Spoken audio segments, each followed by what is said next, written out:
5 seconds to go.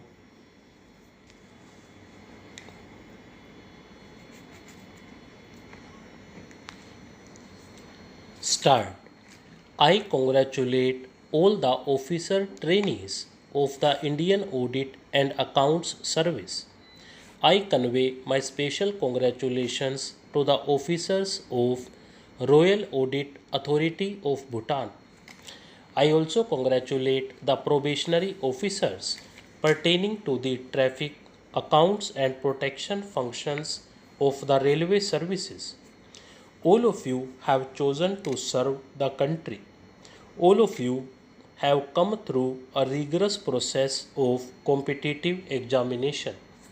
All of you are going to be in positions of leadership in your respective fields when India will celebrate 100 years of its independence in the year 2047.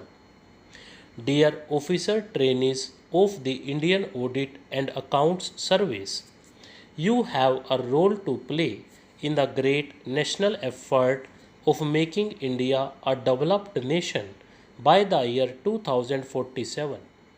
You are partners in nation building.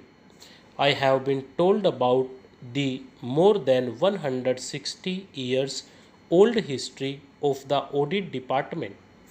Let us be sensitive to the fact that the role and approach of a colonial government and its audit wing was very different from what it should be in our republic.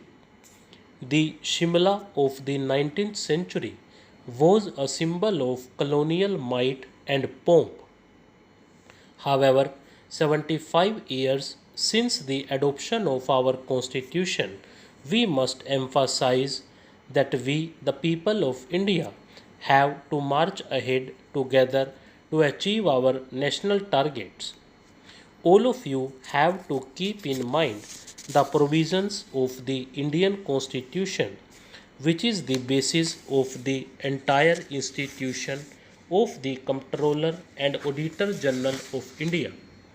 While Chapter 5 of Part 5 of the Constitution makes you aware of the role, duties, and powers of the institution, the preamble of the Constitution and the oath of the CAG should be the guiding spirits of each and every one in the discharge of the important roles and duties of your institution.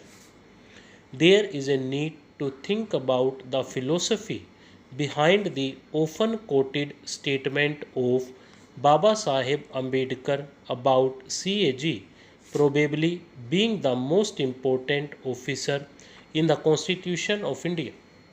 The fact that the oath of the judge of the Supreme Court and that of the CAG are the same is also an important pointer. It points towards your role in ensuring fairness and justice in the area of financial governance. You have to guide and facilitate the stakeholders with innovative solutions. Your role as the friend, philosopher, and guide will be as important as that as a monitor and controller. Financial propriety and economic productivity have to go together. You have to find ways of blending both the objectives. I am sure that you will make the best use of your winter study tour and the entire training program. The experience sharing on behalf of you all by your batchmates makes me feel that you will work with a deep sense of pride, patriotism, and responsibility. Dear probationers of railway services, a major part of India moves on the railway tracks every day. Hence, it is not an exaggeration to say that Indian Railways is a social, cultural, and commercial lifeline of the country. I am happy to note that Indian Railways is modernizing its infrastructure, facilities, and services. As the railway services officers, you have to play a major role in accelerating our mobility and thereby the growth of our economy. Railway services determine the quality of daily lives of a large number of people. I understand that officers from the Railway Protection Force, accounts as well as traffic wings of the Indian Railway Management Service are assembled here. I will make a special appeal to all the young officers of the three different wings of the railways to always keep above what is called working in a silo. You are not working only for the vertical you are employed in.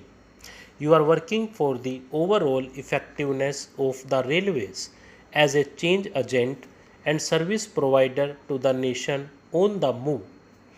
Just as I mentioned in the context of audit, I also underline the need to differentiate between what the railway was during the colonial era and what role it has to play in the India of Amrit Kal. You should try to continue with good aspects of the legacy and get rid of the burdens of unproductive systems and procedures. I want today's railway personnel to write new chapters of glorious contribution to the growth of the India of the 21st century. The IRPFS probationers are the future leaders of the force. You are going to deal with several challenges and threats. After listening to the experience sharing by your colleagues, I have come to understand that you have been given a very extensive and intensive exposure covering numerous dimensions of protection and security. I am sure that you will continue to upgrade your learning and remain future ready. Similarly, as shared by the probationers in the accounts function, they undergo rigorous and extensive training at the Indian Railways Institute of Financial Management. The trainers and the trainees have to keep in mind the fundamental fact that world of the 1920s, when the Ackworth Committee gave its report, has changed beyond recognition in the 2020s. Your thoughts and action have to be driven by the need of a modern railway system which works as a service provider.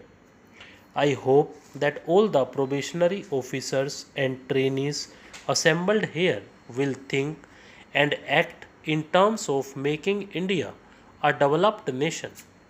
I wish all of you a very bright future. Thank you. Jai Hind, Jai Bharat. Stop.